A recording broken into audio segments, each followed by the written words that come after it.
एक बार फिर से आपका हमारी YouTube चैनल पर हार्दिक स्वागत करते हैं। चलिए दोस्तों, आज हम जानेंगे कक्षा 12 अर्थशास्त्र से संबंधित कुछ महत्वपूर्ण प्रश्नों के बारे में जो 2022 से 25 तक के एग्ज़ाम में पूछे गए हैं।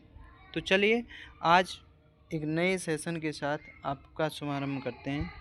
आज का नया सेशन शुरू करने से पहले अगर आप हमारे चैनल पर नए हैं तो इसे लाइक, शेयर और सब्सक्राइब ज़रूर कीजिएगा ताकि आने वाला नोटिफिकेशन आप तक पहुंच सके। तो पहला क्वेश्चन आपके सामने है, कुल उपयोगिता जब स्थिर होती है तब सीमांत उपयोगिता शून्य होती है।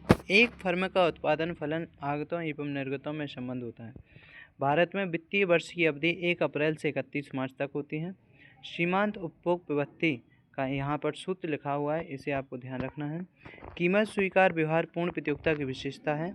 आधुनिक अर्थशास्त्र के जनक के रूप में एडम स्मिथ को जाना जाता है। अवसर लागत को आर्थिक लागत भी कहा जाता है। क्वेश्चन अगला है, वस्तु एवं सेवा कर एक राष्ट्र, एक कर एवं एक बाजार की अवधारणा पर आधारित होती है। वस्तु और सेवा जो होता है एक राष्ट्र, एक कर, एक बाजार की अवधारणा पर आधारित होती है।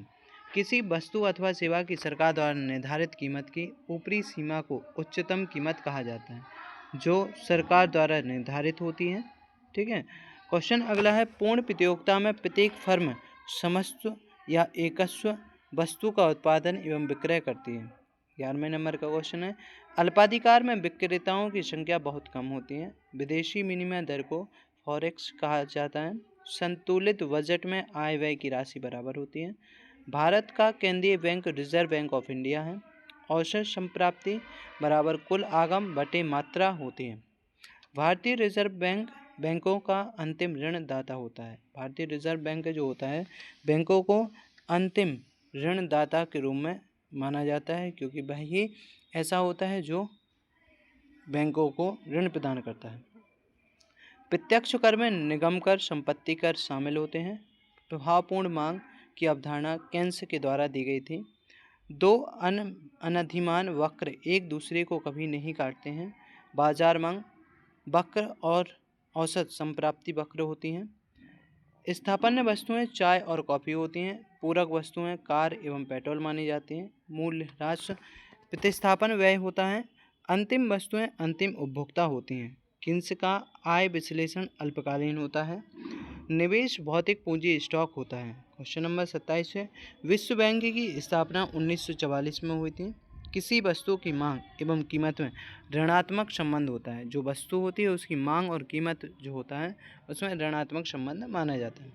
दूसरे सर्वश्रेष्ठ कार्य से प्राप्त किया गया लाभ अवसर लागत कहलाता है। समष्टि अर्थशास्त्र के फर्म, सरकार, परिवार, विदेशी व्यय प्रमुख क्षेत्र होते हैं।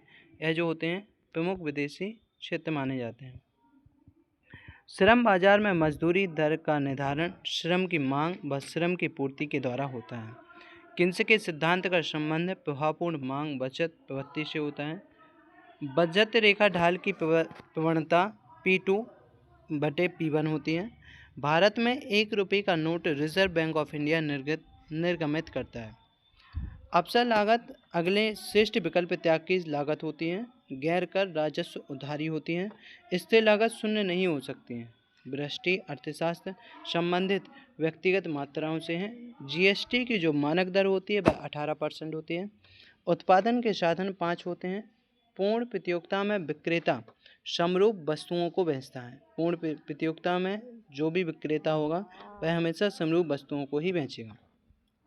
बाजार कीमत उच्चावचन वाली प्रक्रिया होती है। राष्ट्रीय आय की गणना प्रतिवर्ष की जाती है। जो हमारी राष्ट्रीय आय की गणना होती है वह हमेशा प्रतिवर्ष होती है। M1 और M2 संकुचित मुद्रा कहलाती है। निवेश को भौतिक पूंजी स्टॉक भी कहा जाता है।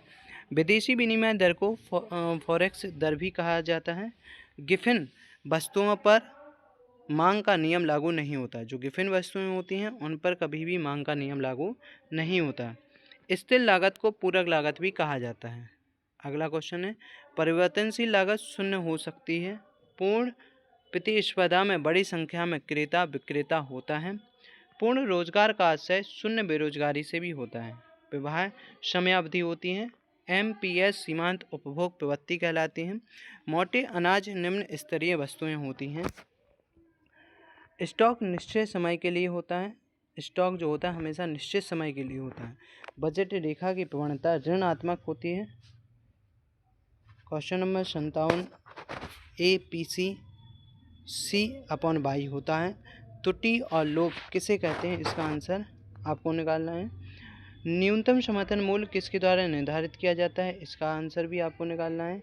यहाँ से 58 से लेकर के 63 तक के जो भी क्वेश्चन दिए गए हैं इसमें इसके आंसर आपको निकालना है और कमेंट बॉक्स में उसके आंसर आपको बताना है।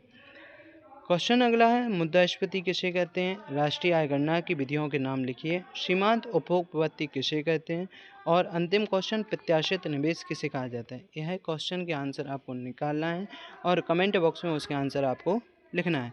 आज के लिए बस इतना ही, धन्यवाद। अगर आपको यह वीडियो अच्छी लगी है तो इसे लाइक, शेयर और सब्सक्राइब ज़रूर कीजिएगा।